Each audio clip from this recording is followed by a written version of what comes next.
as a drone. Honorable Sewanyana and Honorable Sejirinya were given bail. But up to today, Honorable Sejirinya is still held in prison, while Honorable Sewanyana was released but immediately abducted. Up to now, we are yet to know where exactly he is. This should speak to us about the unlawfulness of the Museveni regime. We saw this happen 16 years ago when the Black Mambas abducted freed prisoners. While Museveni comes on TV and lies and pretends to be a proponent of the rule of law, while he comes and criticizes all this illegality, we continue to see it happen, of course, under his command. So this should further inform the world that we are being ruled, or rather misruled, by a clear tyrant, and we must continue to work and fight to end this state of affairs in our country. Again, I will make a comment on what General Museveni said when he came out and announced the opening of churches, the opening of markets, and most notably the opening of betting businesses, but disturbingly keeping the schools closed. Now our children are stuck home, but they are allowed to go to betting clubs, they are allowed to go to the markets and to the churches as well, but the schools are open. So seems that it's okay for Museveni for everything else to continue as usual, but for the schools to continue being closed. We should remember that we are the only country in the region that has schools closed. The numbers of teenagers getting pregnant are skyrocketing. We also, Museveni, come out to assert that it's okay for our young children to be impregnated, to get pregnant for as long as they've not died, thereby seemingly endorsing the immoral people that get our children pregnant, and also his wife also castigating the parents that they are apparently responsible for the pregnancy, for the early pregnancy of their children. It further speaks to the disconnection of those that rule over us from the people that are being ruled.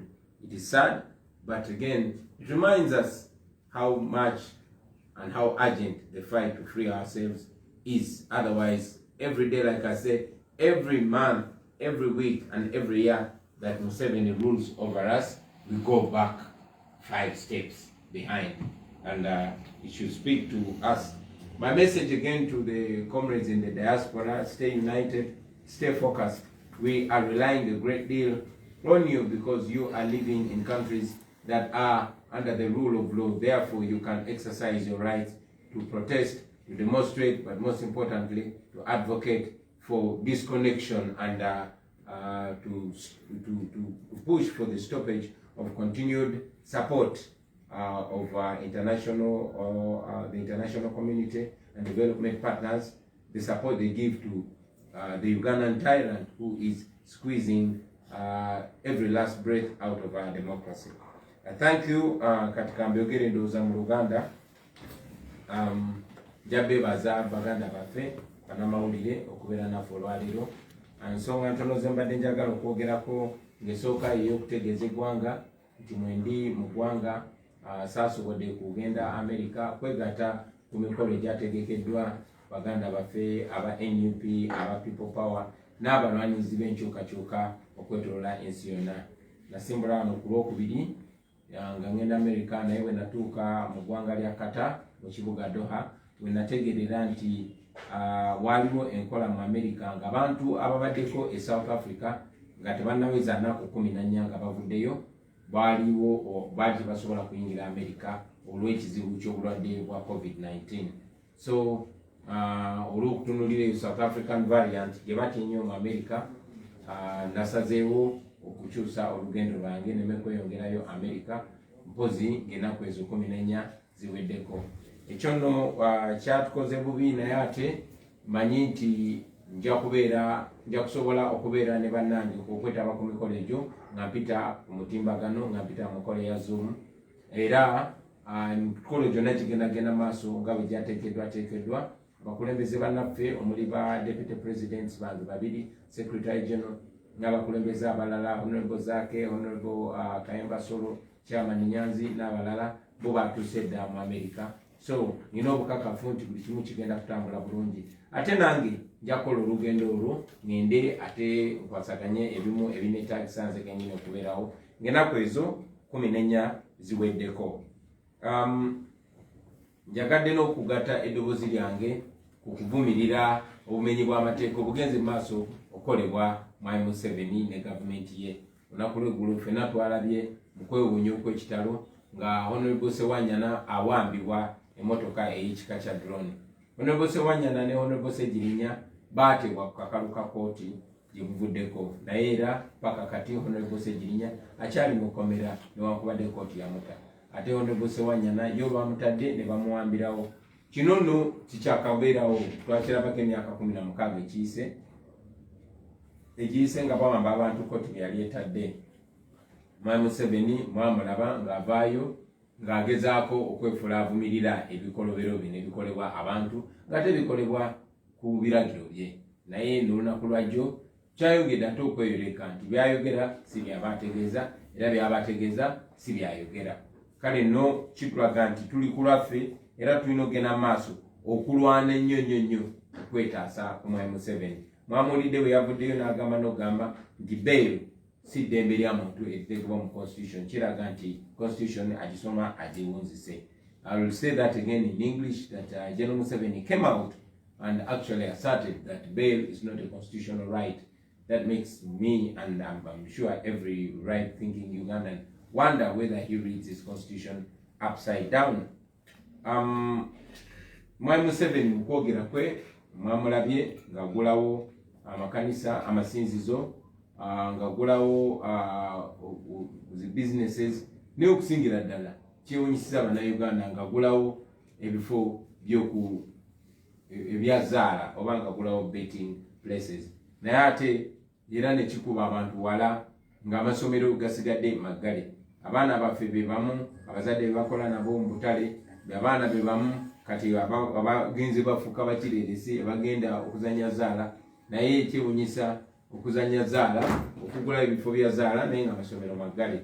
Alinga agamba nti bw'oba oyiga kulona kwata mangu okusinga ng'ogenze mu masinzizo oba ng'ogenze mu butale. Ekyo nno kyongera otulaga nti Museveni ayagala Uganda etategeera ayagala Uganda etalinza okufu.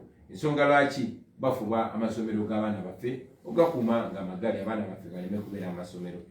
Amasomero g'abagagga ffenna tukimanyi nti maggule era basoma nti ekyo kyongera obalaga nti omwavu alina okwerwanako yekka ng'omuntu omuntu wa wansi alina okwerwanako yekka ng'omuntu wa wansi. Nja kumaliriza nga mpa obubaka baganda baffe abali emitala w'amayanja mu diaspora yonna gye muli. Tubayimiriddeko nnyo musobola okukola ekyamaanyi nnyo okuyamba okuleeta enkyukakyuka mu ggwanga lino Uganda yonna gye muli. Musobola okusaawo embeera musobola okuteeka pressure kwabo babakulembera kubanga tumanyi nti Uganda ebeerawo nnyo mu kwewola ssente ate mmwe n'abaana bammwe n'abazzukulu ze bagenda okusasula. So mulina eddoboozi ddene nnyo lye musobola okugattako. Manyi nti olunaku lwaleero bannaffe abali mu America bagenda kubeera New York nga beekalakaasa. Njagala obeebaza n'okubawagira n'okubazaamu amaanyi mugende mu maaso n'abasobola okikola okwetoola eggwanga lyonna tubawagira mugende mu maaso nga mukola bwe mutyo. Mwebale nnyo bassebo kati nja kuwulirizako ku bibuuzo byammwe ne bannyabo. Shall take 3 questions. I think they'll be enough. Okay. Yeah. Yes, one from now is Sebo. Lozakemba Media House here. No. Okay, 1, 2. Okay. My name is Shamim Namakoza. I want to inquire from you I want to get clarity on what you make of the president saying the bail is not a constitutional right. What do you think is his intention?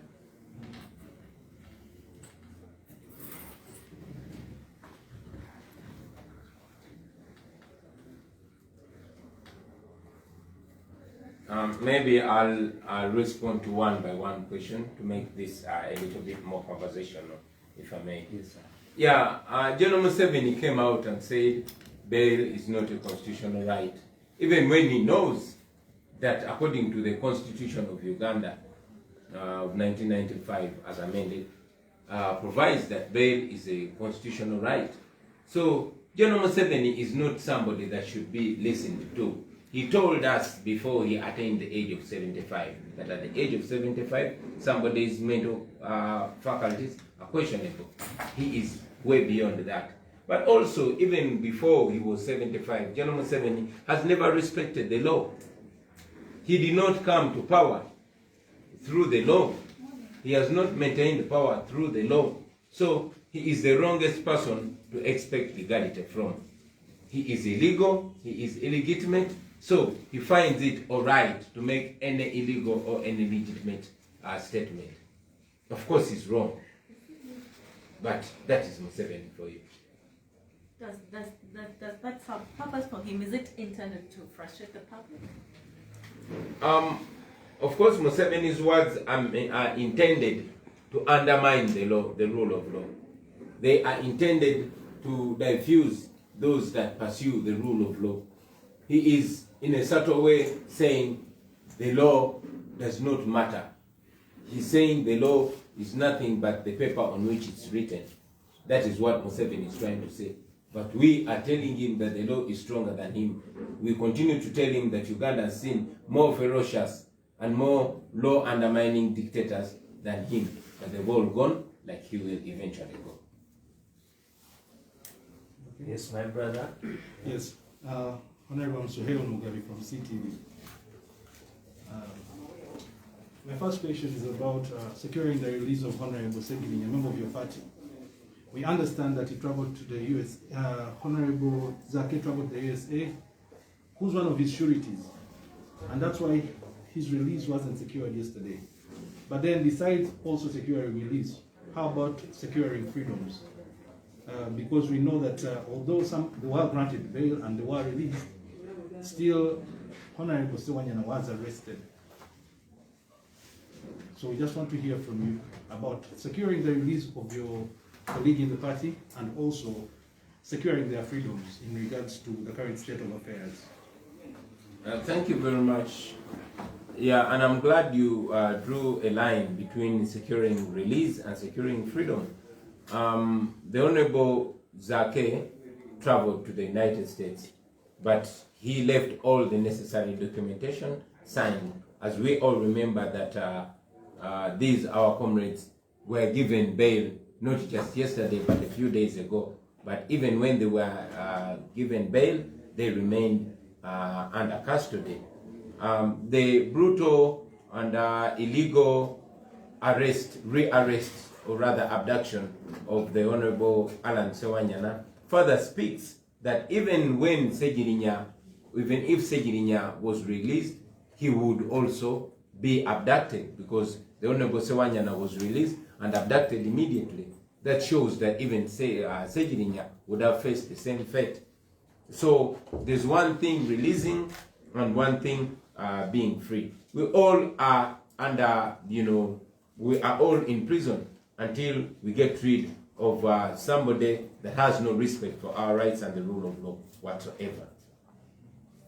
Yes, please. We have another question. Yes, Mr. Wiji. Abavuzi ba NUP babadde bagamba nti bukyanga bakwata Honorable Segirinya ne Honorable Alan Sewanyana nga pulezidenti waabwe gwe abava mu kibiina kyo badde tebawuliranga ku ddoboozi lye ku nsonga yaabwe ey'okubakwata emisango gyabateekebwako. Wetwebuuliza kaseera kano lwaki kaseera kano boogeddeko nga babawambye nga n'ebbeeyira egaanye. Webale nnyo mukulu Sematimba Bwejire. Abawagizi baffe oba bannayuganda bonna abagamba nti baali tebanawulira ddoboozi lyange bukyanga bakwata abannaffe abo, nkakasa abo booli awo emikutu gye babeerako si gyegyo gitera okukozesa. Okusookera ddala nasitula eddoboozi yange nga bakukwata bannaffe abo napita ku mikutu egy'enjawulo n'okusingira ddala ku mutimbagano kuba gwe mukutu gwe tusinga okozesa. Naye era njagala bannayuganda bamanye nti ffe tetuoperatinga nga Museveni, tuli ekibaawo kituukira wa Museveni. Tuli institution oba kitongole, era buli omu alina obuvunaanyizibwa. Nkakasa omwogezi waffe muwulidde eddoboozi lye ne bannaffe abalala bangi nnyo. Tukkiriza nti si buli kimu kirina kutandikira wa pulezidenti, wabula buli ofiisi erina okukola.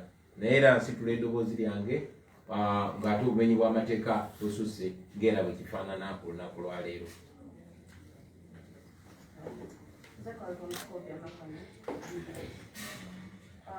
Minisita w'ensonga z'omunda General Kayindo Tafiire yagambye nti ettemu eriri e Masaka obaolyawo abakulembeze ba NUP bavunaanyizibwa kyamaanyi n'okusinga gavumenti wevunaanyizibwa okulimalawo kubanga abantu balonda bubi.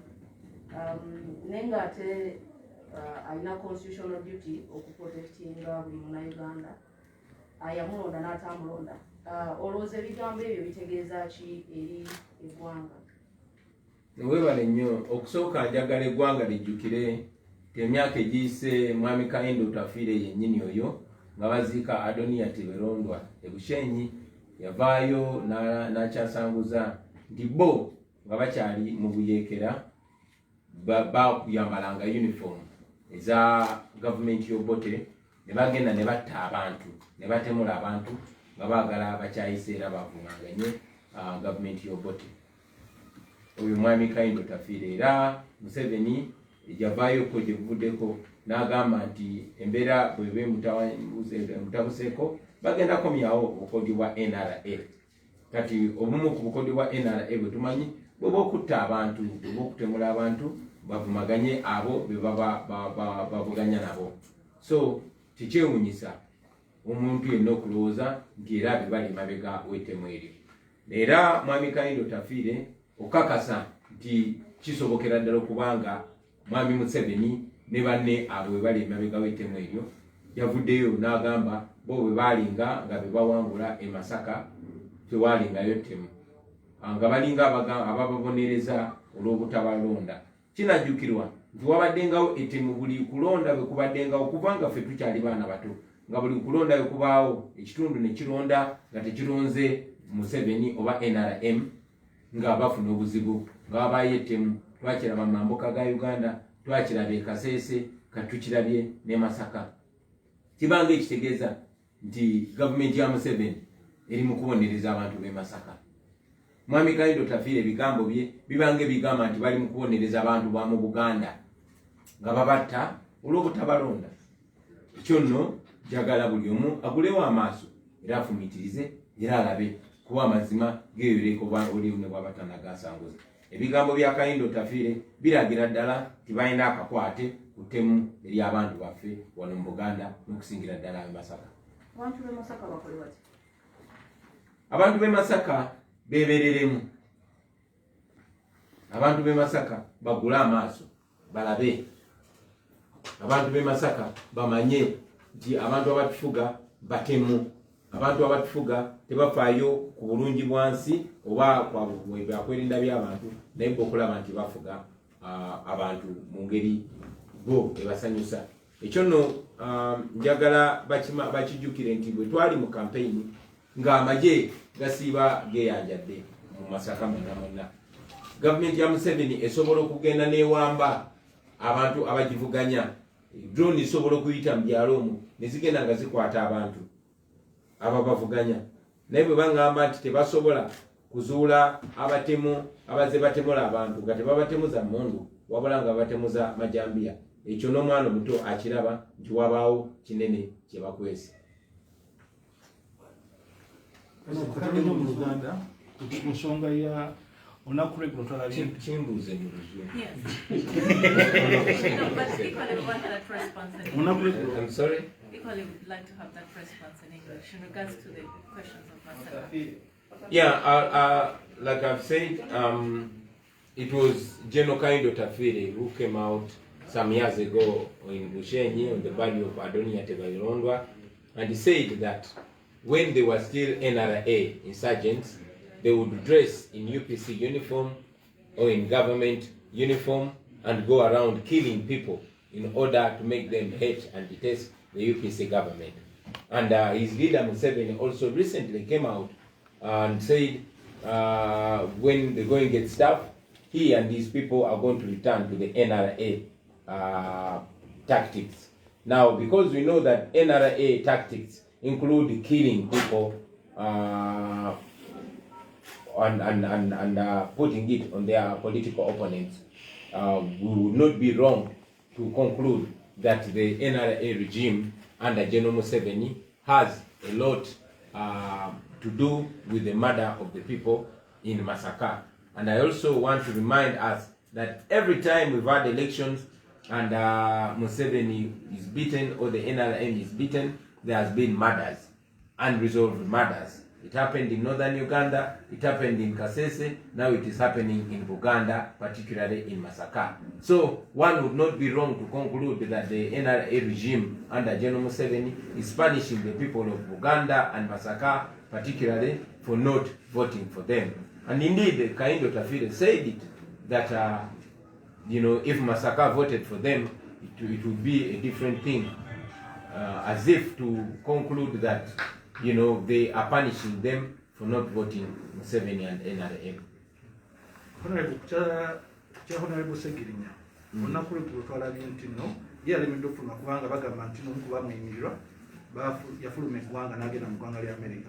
Ye mwami Alan Sewanyana yasobodde okufuluma okusekularinga release naye wabula eddembe lye teyalifunye oluvannyuma lw'okufuluma ekkomera y'ekiko. Kati bino byonna obyogerako ki? Ekyokugamba nti Honorable Segirinya eyamuyimiridde tiyabaddewo ensonga lwaki tebamutadde, ekyo nno nkiraba ng'ekyekwaso, kubanga Honorable Segirinya bamuwadde bail, tebagimuwadde lunaku lwaggulo Honorable Zaake lwe yagenze mu America, baali bagimuwadde era Honorable Zaake nasayininga empapula zonna ezaali zeetaagibwa okusayiningibwa, okuba nti ennaku ziyise naye nga bakyamukumidde mu kkomera. Ekyo tekirina ngeri bwekyekuusa ku Honorable Zaake obutabeerawo.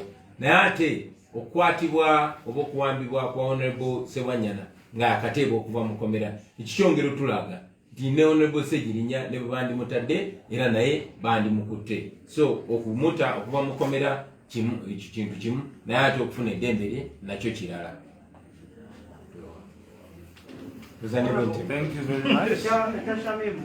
President yagambye nti omuntu okufuna akabalu ka kooti si based from ssemateeka w'oggwanga, kino kiraga ki bannayuganda? Mwami Museveni okuvaawo n'agamba nti amateeka bye googera si bye birina okukolebwa, abanga ayongera okukakasa ensi nti ye mateeka, kubanga constitution yaffe ye ssemateeka, lyeteeka ekkulu. Naye Mwami Museveni bw'avaayo n'azaala wa constitution abanga agamba nti kati ye yafuuse amateeka. Constitution ekiteekawo lunye nti omuntu waddembe okweyimirirwa. Nze ayogera nammwe ndi ku beyiro eya treason, banzigulako omusango gwa treason ne bateekako n'emmundu bbiri, lwakuba emmundu zange bamala ne bazibuzaawo bo kennyini. Naye ndi wano ndi mukwogera nammwe kakati. Mwami Museveni bw'avaayo n'agamba nti ate amateeka kyegoogera ate tekirina kukola, abanga yefudde nti ye mateeka. Naye era yoyo Museveni ekikyongero tulaga tufugibwa nakyemalira, era paka nga tumuggyeko okweyo entebe yaffe gyekyangiramu tugenda kubaako enkyukakyuka yonna. Honorable, olowooza ekigendero kya President ki mu kugamba nti nobody has a right to bail in regards to cases of murder or terrorism mu Uganda? Ekigendererwa kya Museveni okugamba nti okweyimirirwa si kyateeka newankubadde amateeka begoogera. Nze ndowooza agezaako tugamba mu ngeri emu oba endala nti muli bawambe. Agezaako bagamba nti amateeka mawambe ne constitution mpambe, lwakuba nga bannayuganda tukyagaanye okugula amaaso. Ne bw'oba obiraba nga bwe mbiraba, agezaako tugamba nti temulina kyemuŋŋamba, kanaffe tulina omulaga nti talina kyatugamba ife bannansi. Thank you very much. Thank you very much. Even if I cut. No what them.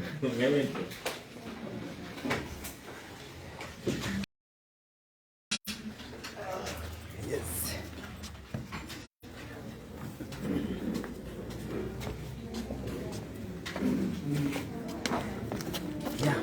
gyekumirako peji yaffe eno era bagamba tujja baweerezanga so aya abadde bambuuza banange kyekyatuuseewo ndowooza mubiwulidde pulezidenti byonna byogedde munnange adde bankulisaayo nvuddeyo ku TV munange bw'ofuna akakisa olina kubasabula bw'ofuna akakisa abasajja bano tulina balabisa tulina basabula balowooza nti bwe batusiba batunafuya nedda muganda wange twongera amaanyi naye nga nammwe mwebale kutubeereramu ebyaddala mutubeereddemu baganda bange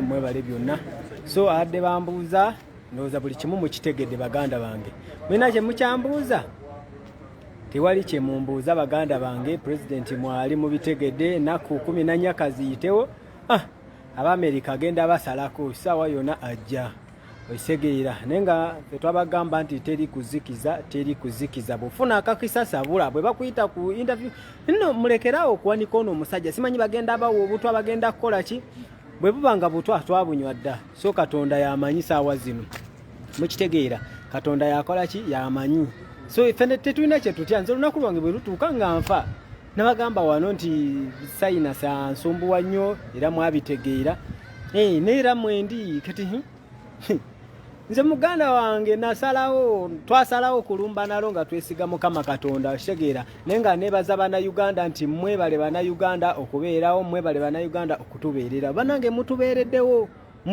omusajja ono agezaako okutwavuwaza nti ne bw'olwala tosobola kufuna ddagala ligenda kutwala mu ddwaliro naye era bannayuganda bambi babaddewo era bakyaliwo bagezaako naye ate obuzibu basumbuwa ono aba akyakunyumiza nti kati kozesa eddagala lino nonakugamba nti kati eryo tolikozesa bannayuganda temuli bangu kati nze nakafuna eddagala emirundi oba ng'emmeka naye nga bawakatandika lino nonakugamba nedda kakati tokozesa gundi ntangawuuza eyo ne gundi bijja kukola ki bina side effect kwegamba bannayuganda banange sitegeera nakutegeera naye nga